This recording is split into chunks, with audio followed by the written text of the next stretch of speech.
অন্তর্বর্তী সরকারের পক্ষ থেকে আমি প্রধান নির্বাচন কমিশনারের কাছে চিঠি পাঠাবো যেন নির্বাচন কমিশন আগামী রমজানের আগে 2026 সালের ফেব্রুয়ারি মাসে জাতীয় নির্বাচন অনুষ্ঠানের আয়োজন করেন। এবার আমাদের সর্বশেষ দায়িত্ব পালনের পালা, নির্বাচন অনুষ্ঠান। আজ এই মহান দিবসে আপনাদের সামনে এই বক্তব্য রাখার পর থেকেই আমরা আমাদের সর্বশেষ এবং সবচেয়ে গুরুত্বপূর্ণ অধ্যায়ে প্রবেশ করব। আমরা এবার একটা নির্বাচিত সরকারের কাছে দায়িত্ব হস্তান্তরের প্রক্রিয়া শুরু করব। অন্তর্বর্তী সরকারের পক্ষ থেকে আমি প্রধান নির্বাচন কমিশনারের কাছে চিঠি পাঠাবো যেন নির্বাচন কমিশন আগামী রমজানের আগে 2026 সালের ফেব্রুয়ারি মাসে জাতীয় নির্বাচন অনুষ্ঠানের আয়োজন করেন। আপনারা সকলেই দোয়া করবেন যেন সুন্দরভাবে নির্বাচন অনুষ্ঠান করে এদেশের সকল নাগরিক একটি নতুন বাংলাদেশ গড়ার কাজে সফলভাবে এগিয়ে যেতে পারে। আমরা সরকারের পক্ষ থেকে এই নির্বাচন যাতে সুষ্ঠু, শান্তিপূর্ণ এবং উৎসবমুখরভাবে সম্পন্ন করা যায় সেই জন্য সকল প্রকার সাহায্য সহযোগিতা প্রদান করব। এবারের নির্বাচন যেন আনন্দ উৎসবের দিক থেকে, শান্তি শৃঙ্খলার দিক থেকে, ভোটার উপস্থিতির দিক থেকে, সৌহার্দ্য ও আন্তরিকতার দিক থেকে দেশের ইতিহাসে স্মরণীয় হয়ে থাকে। সেই জন্য সকল আয়োজন সম্পন্ন করতে আগামীকাল থেকে আমরা সকলেই মানসিক প্রস্তুতি ও প্রাতিষ্ঠানিক আয়োজন শুরু করব। নির্বাচনে ভোটারদের সম্পর্কে দুই একটা কথা বলতে চাই। এবার আমরা প্রবাসী ভোটারদের ভোট দেওয়ার আয়োজন নিশ্চিত করতে চাই। অর্থনৈতিক দিক থেকে সম্পূর্ণ বিধ্বস্ত বাংলাদেশ যে আবার দ্রুত ঘুরে দাঁড়াতে পেরেছে তার বড় কারণ হলো আমাদের রেমিটেন্স যোদ্ধাদের ঐতিহাসিক অবদান। নির্বাচনে তাদের অংশগ্রহণ নিশ্চিত করার জন্য নির্বাচন কমিশন প্রস্তুতি নিচ্ছে। নারী ভোটাররা যেন দেশের সর্বত্র নির্দ্বিধায় আনন্দোৎসব সহকারে তাদের ভোট দিতে পারে এটা নিশ্চিত করতে চাই।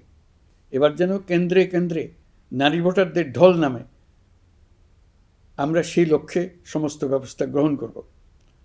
দেশের মানুষের ভোটাধিকার কেড়ে নেবার কারণে গত 15 বছর ধরে নাগরিকবৃন্দ ভোট দিতে পারেনি।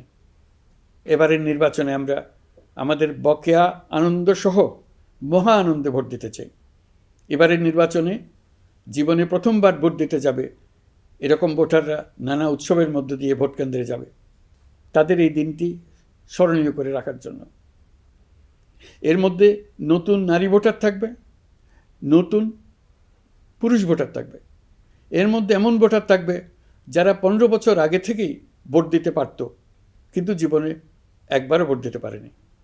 এর মধ্যে আসবে যারা 10 বছর আগে, 5 বছর আগে ভোট দিতে পারত কিন্তু পারেনি। আর আসবে ভাগ্যবান ও ভাগ্যবতীর দল যারা এই প্রথমবার ভোটার হওয়ার যোগ্যতা লাভ করলো এবং সঙ্গে সঙ্গে ভোট দেওয়ার সুযোগও পেয়ে গেল। নির্বাচনের দিনকে আমরা ঈদের উৎসবের মতো করতে চাই। এবারের ভোটের আনন্দ থাকবে সবার মধ্যে। আপনারা সবাই বাচ্চা কাচ্চাদের নিয়ে ভোট কেন্দ্রে যাবেন। নাগরিক অধিকার প্রয়োগের মহা আনন্দ পরবর্তী বংশধরদের কাছে তুলে ধরার জন্য এখন থেকে প্রতিদিন আলাপ আলোচনা করুন। আপনার এলাকায় ভোটদান ব্যবস্থা কেমন হলে সুন্দর হয়, কেমন হলে আনন্দমুখর হয় সেটা আগে থেকে ঠিক করার জন্য নতুন বাংলাদেশ গড়ার কাজের ভিত্তি রচনা হবে এবারের নির্বাচনে। তার জন্য প্রস্তুতি নিন। প্রিয় দেশবাসী, দেশের ইতিহাসে এখন পর্যন্ত যতগুলো বড় সংঘাত, সহিংসতার ঘটনা ঘটেছে তার সবগুলোর নেপথ্য কারণ ছিল ত্রুটিপূর্ণ নির্বাচন।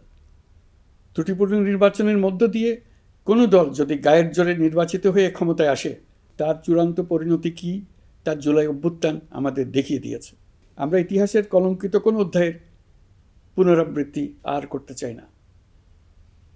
আপনারা প্রত্যেকেই অবগত আছেন একটা গোষ্ঠী নির্বাচনকে বাধাগ্রস্ত করার জন্য উন্মুখ হয়ে আছে।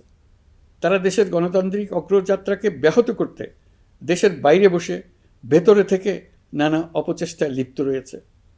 আমাদেরকে অবশ্যই খেয়াল রাখতে হবে তারা যেন নির্বাচনকে সংঘাতময় করে তোলার কোনো রকমের সুযোগ না পায়। মাথায় রাখবেন, পরাজিত শক্তি নির্বাচনের আগ পর্যন্ত বারবার মাথাচাড়া দিয়ে ওঠার চেষ্টা করবে, কিন্তু একটি অবাধ, সুষ্ঠু, নিরপেক্ষ নির্বাচন সফলভাবে আয়োজন করা গেলে অপশক্তির পরাজয় চূড়ান্ত হবে।